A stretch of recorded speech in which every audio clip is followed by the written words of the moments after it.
بسم اللہ الرحمن الرحیم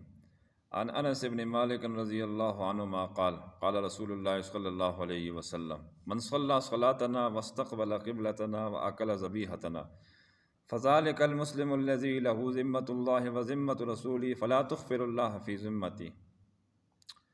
حضرت انس رضی اللہ تعالیٰ عنہ فرماتے ہیں کہ نبی کریم صلی اللہ علیہ وسلم نے ارشاد فرمایا کہ جو شخص مسلمانوں کی طرح نماز پڑھے، مسلمانوں کے قبلے کی طرف رخ کرے یعنی خانہ کعبہ کی طرف، اور مسلمانوں کا ذبح کیا ہوا جانور کھائے یعنی اس کو حلال سمجھے، تو پس یہ شخص مسلمان ہے، اس کے لیے اللہ کے رسول کی امان ہے، پس تم اللہ کے ذمے کو نہ توڑو۔ یہ حدیث مبارکہ صحابہ کرام رضی اللہ اجمعین نے نبی علیہ السلام سے پوچھا تھا کہ ہماری صفوں میں منافقین بھی ہوتے ہیں، ہم کیا معاملہ کریں، کیسے پہچانیں؟ تو آپ نے ظاہری یہ 3 نشانیاں فرما دی تھی کہ ایک نشانی یہ ہے کہ وہ مسلمانوں کی طرح نماز پڑھے گا، جو بھی بندہ بھی مسلمانوں کی طرح نماز پڑھے اور مسلمانوں کا جو قبلہ ہے اس کی طرف رخ کرے، مسلمانوں کا ذبح کیا ہوا جانور حلال سمجھے، تو پس اس کو تم مسلمان سمجھو۔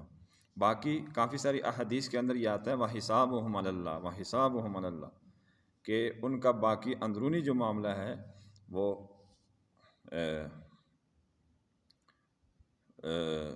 اس کا جو اندرونی معاملہ ہے وہ اللہ کے ذمہ ہے۔ باقی یہ بات رہی کہ آج کل یعنی ایک خاص زمانے کے ساتھ اس کا تعلق ہے،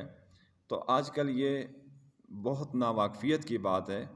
کہ اوپر سے لوگ کافی سارے اس طرح نماز پڑھتے ہیں، قبلے کا رخ بھی کرتے ہیں، مسلمانوں کا ذبیحہ بھی کھاتے ہیں، اندر سے وہ چونکہ فتنے کا زمانہ ہے اندر سے وہ غلط عقائد، کافرانہ مشرکانہ عقائد رکھتے ہیں، ایسے کافی سارے لوگ ہیں۔ تو ان کے بارے میں ہرگز اس حدیث سے نہیں استدلال کرنا چاہیے، یہ ناواقفیت کی بات ہے، ورنہ تو اسلام کا کچھ رہے گا ہی نہیں کہ ظاہری چیزوں کا نام ہوگا اور باطنی عقائد کی کوئی پرواہ کسی کو نہیں ہوگی۔